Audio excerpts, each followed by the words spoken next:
नमस्कार दोस्तों, आप सभी का बहुत बहुत स्वागत है आपके अपने YouTube channel business education point पर। दोस्तों, यदि अभी तक आपने हमारे इस चैनल को सब्सक्राइब नहीं किया है तो सर्वप्रथम आप हमारे चैनल को सब्सक्राइब करें, वीडियो को लाइक एवं शेयर करें। इन डिस्क्रिप्शन बॉक्स में जाकर इंस्टा मौजूद की लिंक के माध्यम से आप हमारे मुख्य परीक्षा एवं प्रारंभिक परीक्षा के हस्तलिखित नोट्स भी परचेस कर सकते हैं।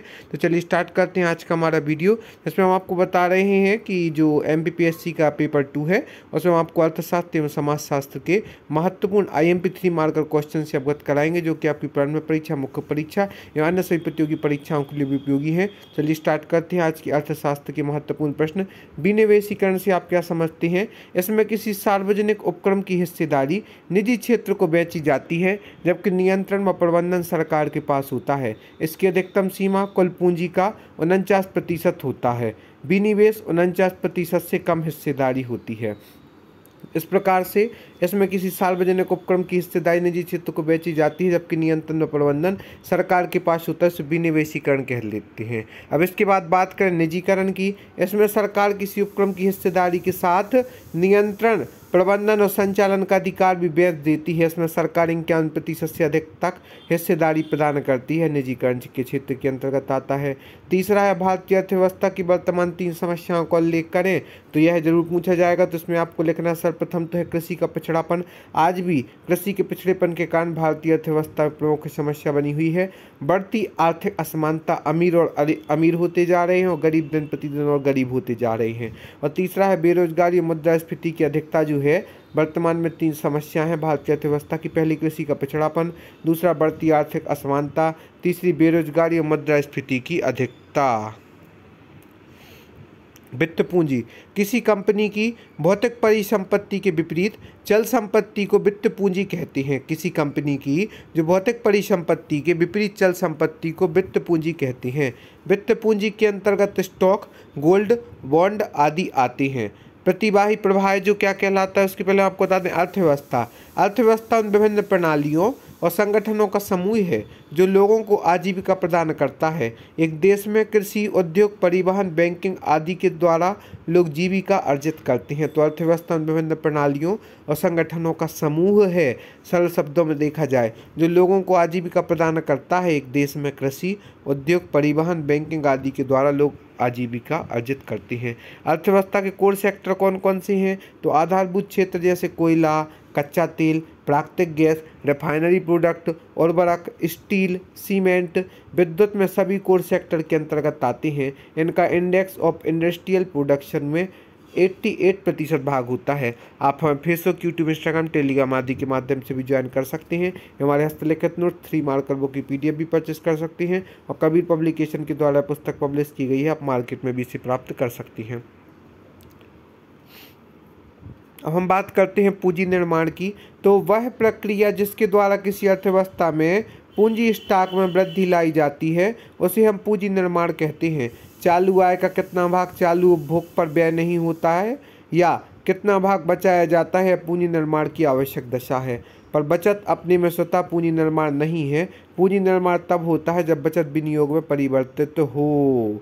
तो मतलब सीधे शब्दों में वह प्रक्रिया जिसके द्वारा किसी अर्थव्यवस्था में पूंजी स्टॉक में वृद्धि लाई जाती है उसे हम पूंजी निर्माण कहते हैं।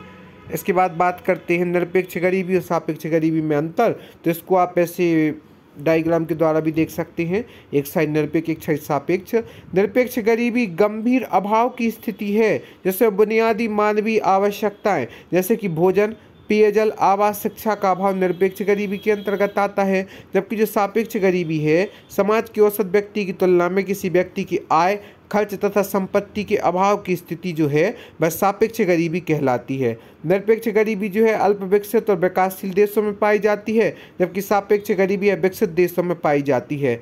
निरपेक्ष गरीबी की गणना हेड काउंट मेथड द्वारा की जाती है, जबकि सापेक्ष की गणना लॉरेंज वक्र गिनी गुणांक के द्वारा की जाती है। तो जो निरपेक्ष है इसकी हेड काउंट मेथड के द्वारा गणना की जाती है, जबकि सापेक्ष की गणना जो है लॉरेंज वक्र गिनी गुणांक के द्वारा इसकी गणना की जाती है। बेरोजगारी के कारण में सबसे पहले अपर्याप्त एवं त्रुटिपूर्ण योजना जो कि बेरोजगारी का प्रमुख कारण है। निर्धनता भी, निर्धन लोग और निर्धन होते जा रहे हैं, अमीर और अमीर होते जा रहे हैं। क्षेत्रीय असमानताएं जो है वह भी बेरोजगारी के प्रमुख कारण है। रोजगारोन्मुखी शिक्षा का अभाव, निम्न आर्थिक विकास, मौसमी कृषि भी बेरोजगारी में एक बहुत हद तक कारण है। अनियंत्रित जनसंख्या वृद्धि, एक बार पुनः बता दें, अपर्याप्त एवं त्रुटिपूर्ण योजना, निर्धनता, अनियंत्रित जनसंख्या वृद्धि, मौसमी कृषि, निम्न आर्थिक विकास, रोजगारोन्मुखी शिक्षा का अभाव, क्षेत्रीय असमानताएं जो है वह प्रमुख रूप से बेरोजगारी के कारणों के अंतर्गत दृष्टिगोचर होते हैं।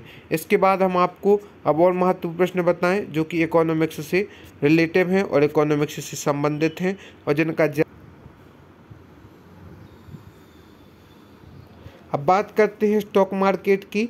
स्टॉक मार्केट से आप क्या समझते हैं? तो स्टॉक क्रेता और विक्रेताओं के कुल शेयरों को स्टॉक कहते हैं। स्टॉक मार्केट ऐसा सार्वजनिक स्थान जहां संस्थागत व्यक्ति के तौर पर निवेश करने वाले मिलते हैं, उसे स्टॉक मार्केट कहते हैं। शेयर मार्केट के नाम से भी जानते हैं। आजकल इसका ट्रेंड बढ़ गया है। उद्देश्य पूंजी बाजार में निवेश को बढ़ाना और जल्द से जल्द अमीर होने की प्रक्रिया भी इसे हम कह सकते हैं। अब हम आपसे बात करते हैं म्यूचुअल फंड क्या होता है। तो अर्थ लघु अवधि 91 दिन के लिए, 91 दिन से तात्पर्य आप 3 महीने से भी समझ सकते हैं, किया गया निवेश है। इसे लिक्विड फंड डेट भी कहते हैं। उद्देश्य से इसका पूंजी बाजार को ऋण उपलब्ध कराना म्यूचुअल फंड एमएफ का उद्देश्य है। संचालन पोर्टफोलियो मैनेजर, नियंत्रण इसका एसईबीआई करता है। आरबीआई के 3 कार्य, आरबीआई के 3 कार्यों पर चर्चा की जाए तो आरबीआई के 3 कार्यों के बारे में भी हम आपको बताएंगे कि आरबीआई के 3 कार्य प्रमुख रूप से कौन कौन से हैं। आरबीआई के जो 3 कार्य होते हैं उनमें सर्वप्रथम जो कार्य आता है आरबीआई का वह है मेगा फूड पार्क के बारे में भी हम बताएंगे आपको। साथ ही साथ आरबीआई के 3 कार्य, पहला है नोट निगम साख नियंत्रण, विदेशी मुद्रा भंडार का संरक्षण और नोट निगमन। इसके बाद आपको हम बताएंगे हंग कप क्या है। जब किसी निवेशक द्वारा खरीदे गए शेयर का भाव किसी शेयर के भाव से काफ़ी नीचे चला जाता है तो निवेशक द्वारा भविष्य में अपने भाव बढ़ने की आशा से शेयर को अपने पास रखे रहने की स्थिति हंग अप कहलाती है। कई शेयर धारक अब यही करते हैं कि आर्थिक निश्चित रूप से बढ़ेंगे शेयर तो उन्हें स्टॉक में रखे रहते हैं। आर्थिक मंदी से आप क्या समझते हैं? जब अंतर्राष्ट्रीय स्तर पर वस्तुओं और सेवाओं के उत्पादन में निरंतर गिरावट हो रही हो और जीडीपी कम से कम 3 महीने डाउन ग्रोथ में हो, इस स्थिति को विश्व आर्थिक मंदी कहते हैं। वर्तमान प्रसंग, हाल ही में भारत, इंग्लैंड, चाइना के कोविड-19 के दौरान आर्थिक मंदी से गुजर रहे हैं और अभी तक इसमें रिकवरी नहीं हो पाई है। जीएसटी परिषद से आप क्या समझते हैं? संवैधानिक प्रावधान जो है जीएसटी परिषद का अनुच्छेद 279(1) 101वां संविधान संशोधन है। कार्य है जीएसटी परिषद के केंद्र व राज्य सरकार को जीएसटी संबंधी सलाह देना। तीसरा है अध्यक्ष जो इसके वित्त मंत्री हैं और प्रत्येक निर्णय उपस्थिति एवं मतदान के 3/4 बहुमत से पारित होता है जीएसटी परिषद का। बीमारू राज्य जो हैं, बीमारू राज्य की डेफिनेशन क्या है? तो भारत के 4 राज्यों के प्रारंभिक नाम जो कि बीमारू राज्य की श्रेणी में आते हैं। तो बिहार, हमारा मध्य प्रदेश जो है वह भी बीमारू राज्य की श्रेणी में आता है, राजस्थान एवं उत्तर प्रदेश। आशीष बोस द्वारा प्रतिपादित संकल्पना 1980 के अंतर्गत बीमारू राज्य के कुछ नियम बनाए गए थे, कौन कौन से किन के अंतर्गत बीमारू राज्य की उपाधि प्रदान की जाएगी। इन राज्यों ने भारत के सरल घरेलू उत्पाद को नकारात्मक रूप से प्रभावित किया है। मध्य प्रदेश राज्य में वर्तमान में यह टैग हट गया है बीमारू राज्य का और यह मध्य प्रदेश के लिए गौरव की बात है। ई चौपाल की बात करें, ग्रामीण इंटरनेट कियोस्क का नेटवर्क है जो औपचारिक बाजार से दूर रहने वाले लघु एवं सीमांत किसानों को सेवाएं उपलब्ध कराता है। ई चौपाल उद्देश्य से कृषि उत्पादों की गुणवत्ता सुधार, किसानों के लिए लाभकारी है ई चौपाल। इसी के साथ साथ ई चौपाल के बाद हम आपको कुछ और प्रश्न बताते हैं, यूनिट 3 से संबंधित ही बताएंगे। श्यानता यह द्रवों का वह गुण है जिसके कारण द्रव अपनी भिन्न भिन्न परतों में होने वाली अपेक्षित गति का विरोध करता है।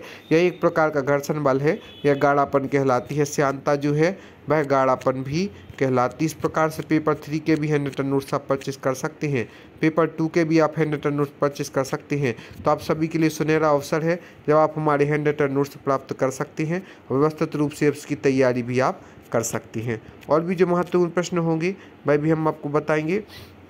शैडो बैंकिंग क्या कहलाती हैं? ऐसी बैंकिंग संस्थाएं जो बैंकिंग सेवाओं की पेशकश करती हैं लेकिन बैंकिंग लाइसेंस धारित नहीं करती, वे निवेशकों और उधारकर्ताओं के बीच मध्यस्थों के रूप में कार्य करती हैं, शैडो बैंकिंग कहलाती हैं। शैडो बैंकिंग के उदाहरण वित्त कंपनियां, मनी म्यूचुअल फंड, क्रेडिट आदि हैं। देश के वित्तीय समावेशन में भी सहायक है शैडो बैंकिंग। इसके बाद हम समझते हैं NSSO क्या है। इसका फुल फॉर्म है नेशनल सैंपल सर्वे ऑर्गेनाइजेशन। स्थापना इसकी 1950 में हुई थी। NSSO की वित्त मंत्रालय के अंतर्गत कार्य करता है। NSSO मुख्यालय है कलकत्ता। कार्य है सामाजिक आर्थिक संबंधित आंकड़ों, विशेषकर अर्थव्यवस्था के संगठित क्षेत्र के बारे में अनुमान लगाना। इसके बाद हम बात करते हैं अन्य महत्वपूर्ण प्रश्नों की। इसी प्रकार आप हमारे साथ बने रहें। यदि अभी तक आपने हमारे चैनल को सब्सक्राइब नहीं किया तो सर्वप्रथम आप हमारे चैनल को सब्सक्राइब करें, वीडियो को लाइक एवं शेयर करें। हम डिस्क्रिप्शन बॉक्स में जाकर इंस्टा मौजूद की लिंक के माध्यम से आप हमारे मुख्य परीक्षा, प्रारंभिक परीक्षा के हस्त लेकर नोट्स भी परचेस कर सकते हैं। आप सभी का बहुत बहुत धन्यवाद दोस्तों।